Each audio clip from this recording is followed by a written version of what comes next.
हरे कृष्ण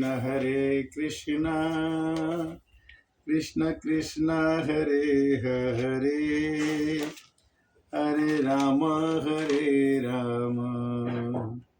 राम राम हरे हरे। हरे कृष्ण कृष्ण कृष्ण हरे हरे,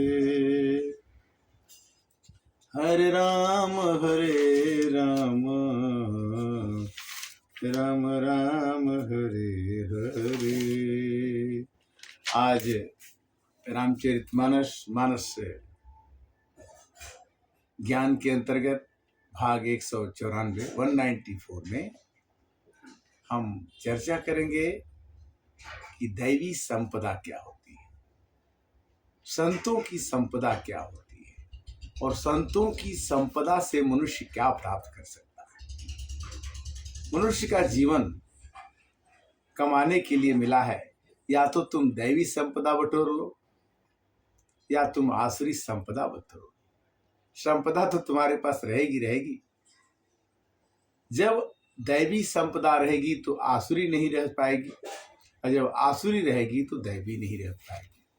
गीता में आता है कि दैवी संपदा या संतों के लक्षण क्या होते हैं कि अभयम सत्वम संशुद्धि ज्ञान योग व्यवस्थित दान दमस्य यज्ञस्य स्वाध्यायस्तप आर्जवम् अहिंसा सत्यम अक्रोध त्याग शांतिम अपैशुनम दया भूतेषु लोलुप्तम मार्दम हीर्पचारम तेजः क्षमा धृति शौचम अद्रोहो नतिमानिता भवन्ति संपदं देवी अभिजातस्य भारत।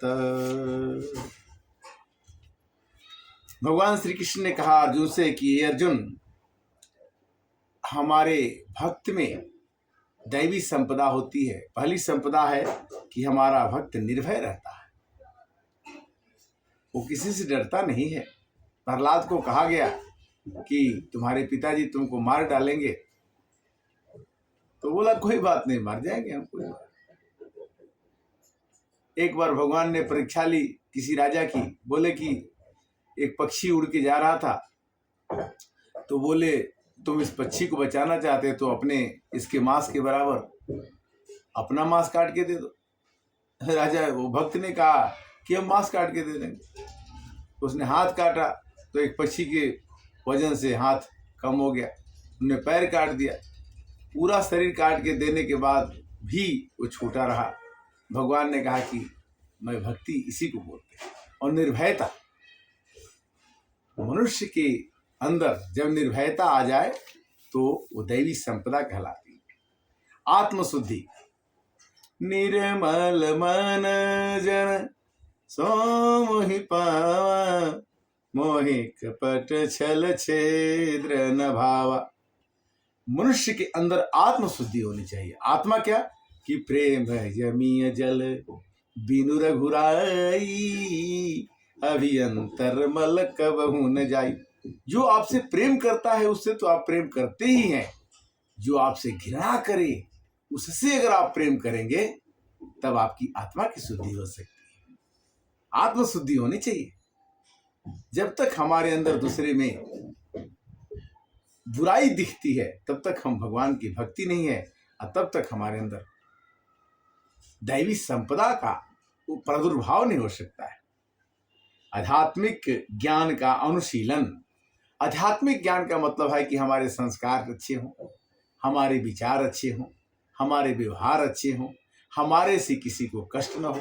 आध्यात्मिक ज्ञान का अनुशीलन हो। अध्यात्म क्या मतलब कि प्रातः काल उठ के रघुनाथा, अमात पिता गुरु नाम ही माता। नित्य कर्म करते हुए, नित्य पूजा करते हुए, भगवान का नित्य स्मरण करते हुए जीवन बिताना। जितना अधिक से अधिक समय मनुष्य अपने जीवन का काम से करने के बाद बच जाए, वो भगवान में लगा दे, यही अध्यात्म ज्ञान का अनुशीलन है। क्यों कि भगवान कहते हैं कि जब तक मेरे शरण में तुम नहीं आओगे तब तक तुम्हें आनंद नहीं आ सकता।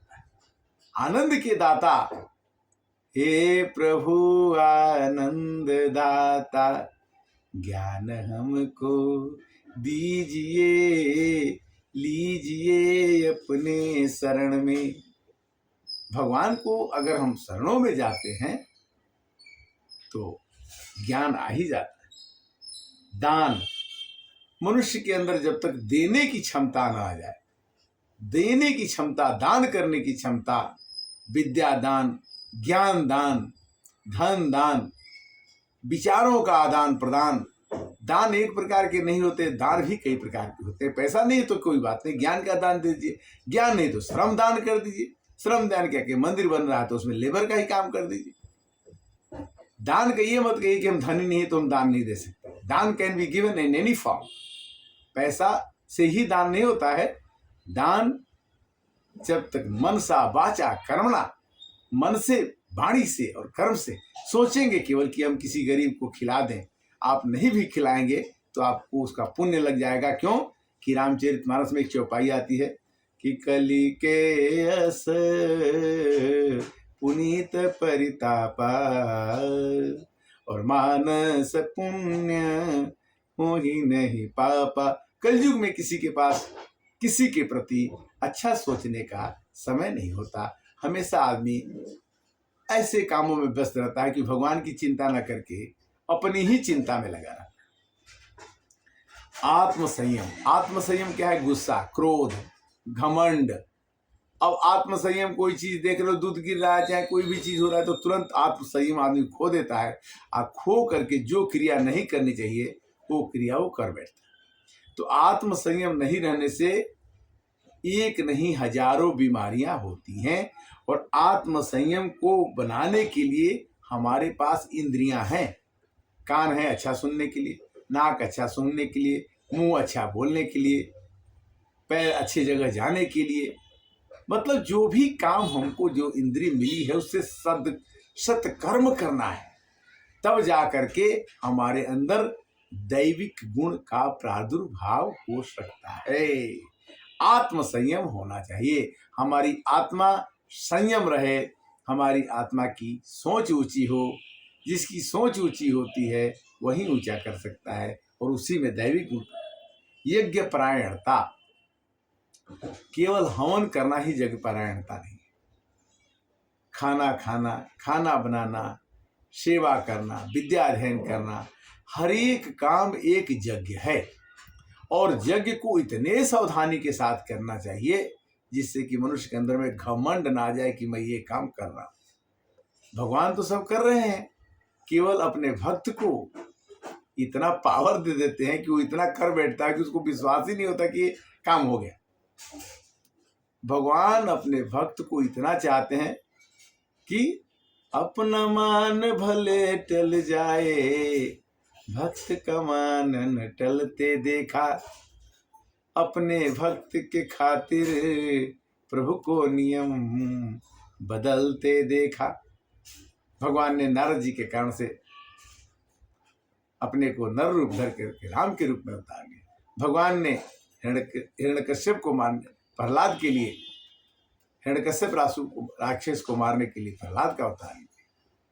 भगवान ने कितने रूपों में, वामन का अवतार, कपिल का अवतार लेकर के अपने को कष्ट सह करके भगवान सबका भला करते। उसी तरह से ये मनुष्य जीवन जो है उत्कृष्ट कैसे बन जाए, आनंदमयी कैसे बन जाए।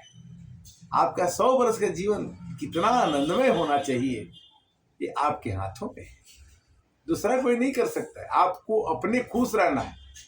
जब तक आप खुश नहीं रहेंगे प्रभु आपके हृदय में नहीं आ सकते। भगवान ने कह दिया है कि मेरे भक्त के अंदर क्या होना चाहिए? वेदाध्ययन। आप अध्ययन कीजिए। एक घड़ी आधी घड़ी आधी में पुण्याद। तुलसी संगत साधु के घटे कोटि अपराध। हमें वेदों का अध्ययन करना चाहिए, रामायण का अध्ययन करना चाहिए, गीता का अध्ययन करना चाहिए, पुराणों का अध्ययन करना चाहिए। जब तक हम अध्ययन नहीं करेंगे तब तक हमें कुछ भी प्राप्त नहीं हो सकता है। इसलिए कहते हैं कि मनुष्य के अंदर वेदाध्ययन होना चाहिए, फिर मनुष्य के अंदर तपस्या का ज्ञान होना चाहिए। जब तक मनुष्य तपबल विप्र सदा बरियारा, जब तक मनुष्य के अंदर तपस्या की क्षमता नहीं, तपस्या माने किसी को तप करके किसी भी चीज को